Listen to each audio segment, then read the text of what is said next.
Hello and welcome, everybody. Welcome to a brand new series, which is titled Real Israelis, Real Lives. Over the next number of weeks, we're going to be bringing you live Israel updates as we follow what's happening in Israel on the ground, speaking to literally just that, real Israelis, real lives. And to kick off this first season or this first recording, I am joined by Rabbi Uri Pilichowski. Rabbi Pilichowski is the educational director of Nefesh B'Nefesh, the singular largest organization which is helping to promote and bring Jews from around the world to make Aliyah and live in Israel. Rabbi Uri, thank you for joining us. And just by way of an introduction, could you please share with us a little bit about yourself? Where are you from originally? How long have you been living in Israel, and what your primary responsibilities are in general, and how you may have pivoted in terms of some of your responsibilities to the current present moment?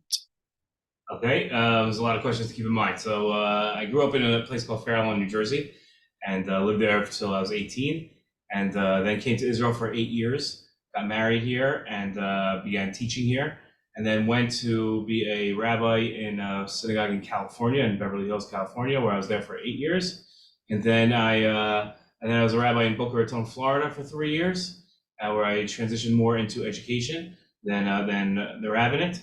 And then I moved to Israel in 2014 in the middle of a different Hamas war, and came right. We were the only. I came with Nefesh B'Nefesh. I wasn't working for Nefesh B'Nefesh. I came with Nefesh B'Nefesh. We're the only flight to not have a big ceremony because we had to be rushed out of the airport. And I've taught at various different places in Israel, and about 2.5 years ago, started working at Nefesh B'Nefesh as their senior educator in an initiative called the Zionist Education Initiative, which teaches Zionism to thousands of people every single year that come onto our campus. We had groups today, even, thankfully, and those are my primary responsibilities as a father and a husband. Those have not switched over the past couple 3 weeks. Professionally, my job has transitioned somewhat. We've all taken on new responsibilities in addition to our regular responsibilities. So mine has become to monitor.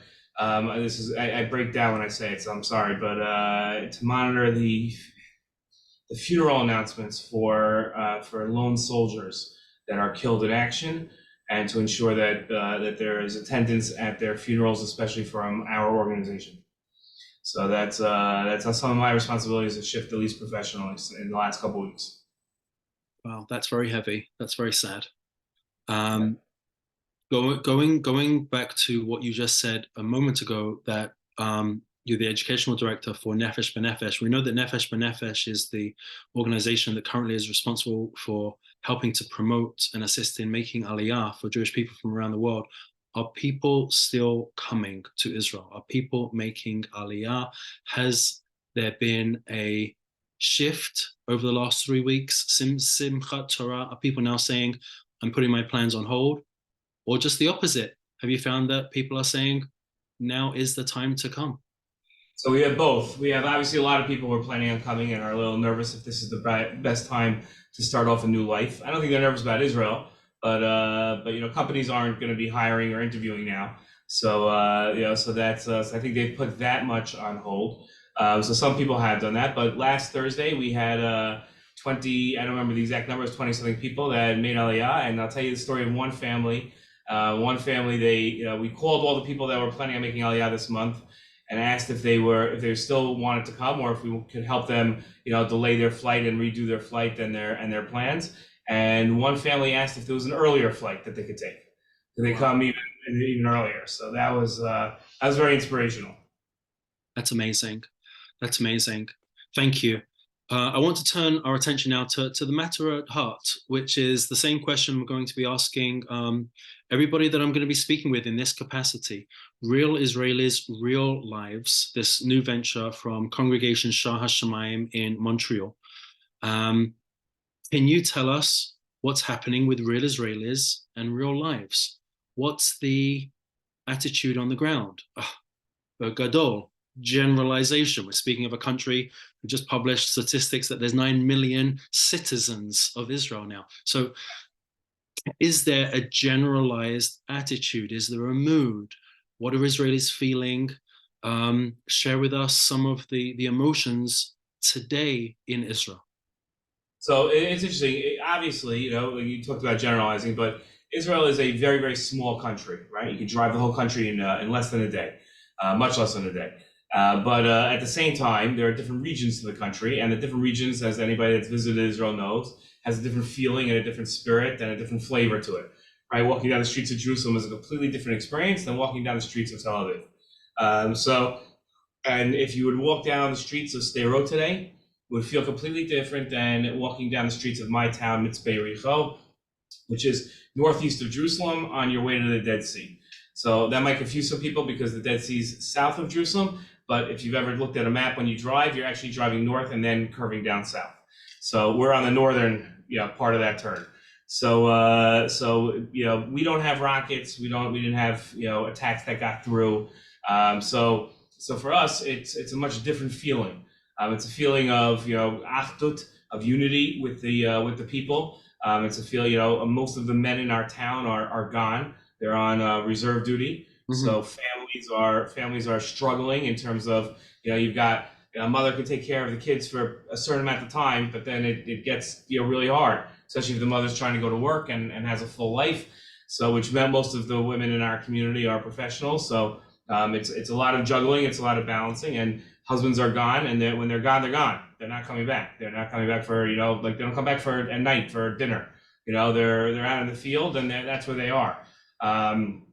So that you have that feeling of people missing, people not there. You have an increased security presence, right? So we've got a lot more security. We're frankly we're concerned, not scared, but we're concerned that another style of that attack could repeat itself in our neck of the woods. So that's something that that's a feeling. But I think a lot of people probably assume that there's a word that I'm not using, which is probably the assumption, which is somewhat depressed and saddened. And I have to say, I don't know Canada that well. I grew up in America, and Americans believe we're the center of the world, and there's nothing else that really exists. So I don't know Canada, but in America, I remember in America after 9/11, the flags were at half-mast, people wearing black bands, police officers had black bands over their shields, and there was a sense of mourning. But in Israel, that's not the sense at all. There's not a sense of depression. People are sitting Shiva. There are hundreds of people sitting Shiva, but we are resolute, we are determined, and we're going to war. We're at war, and Israel has experience at war. And we understand that war requires commitment, and it requires dedication, and it requires focus, and that is where the people are. That's where we're at now. The Jewish people aren't we hadn't experienced war in 2,000 years, but we got a very quick lesson in 1948, and we've been using those lessons ever since. And now unfortunately we're used to being attacked, so we know how to respond when that happens. And it's not turn the other cheek. It's not bend at the knee. It's not trying to appease our enemies. It's a commitment to defeat our enemies. So the Israeli flags are flying high here. Down every highway, the Israeli flags are put up. It looks like Independence Day here, like Yom Ha'atzmaut. And every neighbor has their flags flying, and everybody has their soldier in mind, and they're helping their soldiers, and they're sending packages to the soldiers. And no one's asking for peace. We're not praying for peace. We're praying for victory.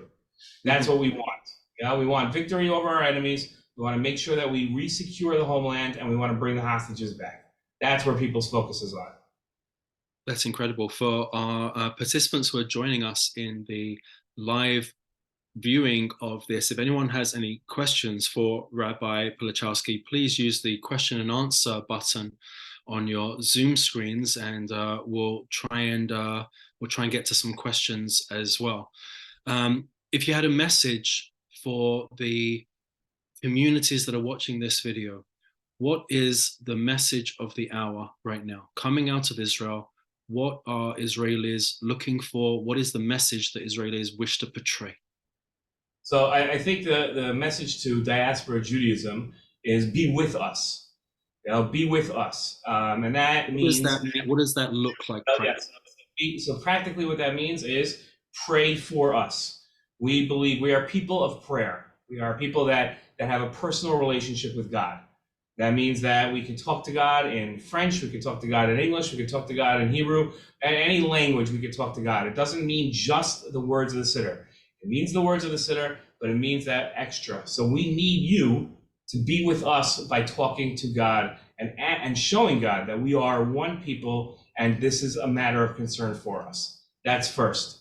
Second is making sure that you are lobbying. You're Canadian citizens or citizens of wherever you are, and you need to be on the phone with your Canadian representatives, even if they hate Israel, and expressing to them, they represent you. It's a democracy, so they're there for you.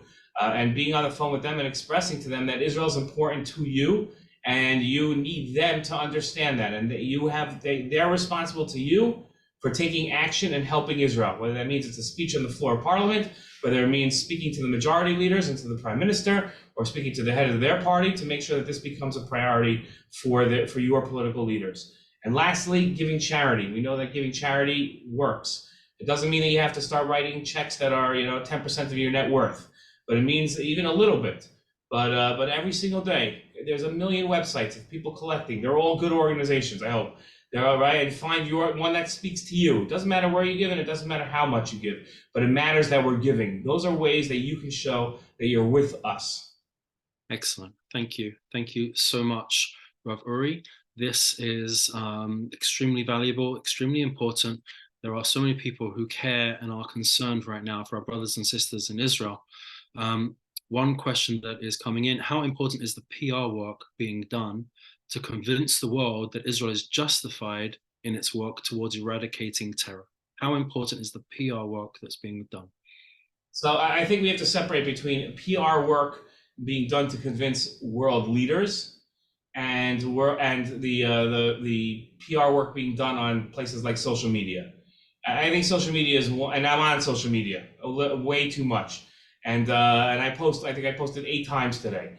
But I do so for educational purposes, not for public relations purposes. Mm-hmm. And I think it's important to our world leaders, as I mentioned before, very important that they understand that they know what's right.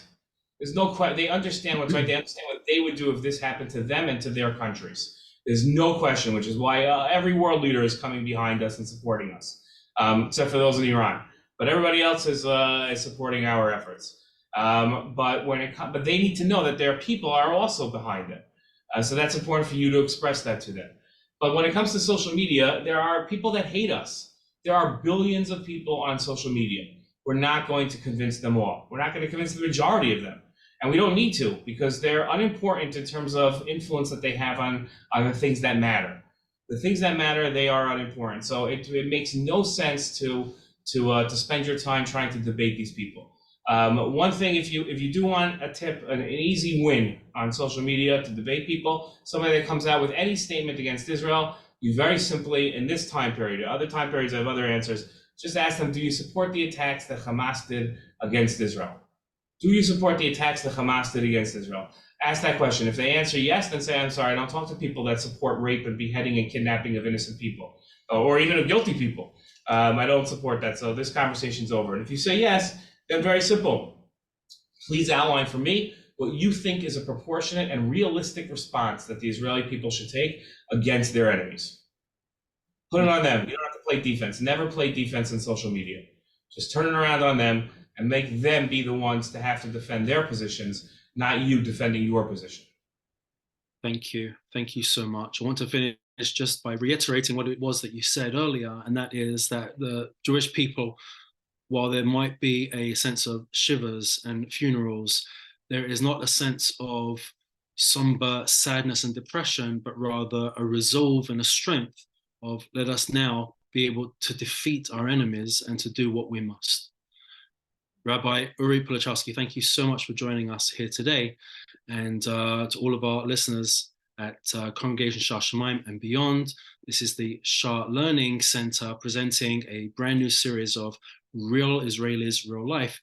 Thank you so much. Join us every Tuesday and Thursday at 12 noon Montreal time, 7 p.m. Israel time, 12 noon Montreal time. Thank you so much for joining us. May we hear better news. Next week, the clocks change. And next week, the clocks change. We'll deal with that next week. Besorot Tovot, May we hear better news. Thank you.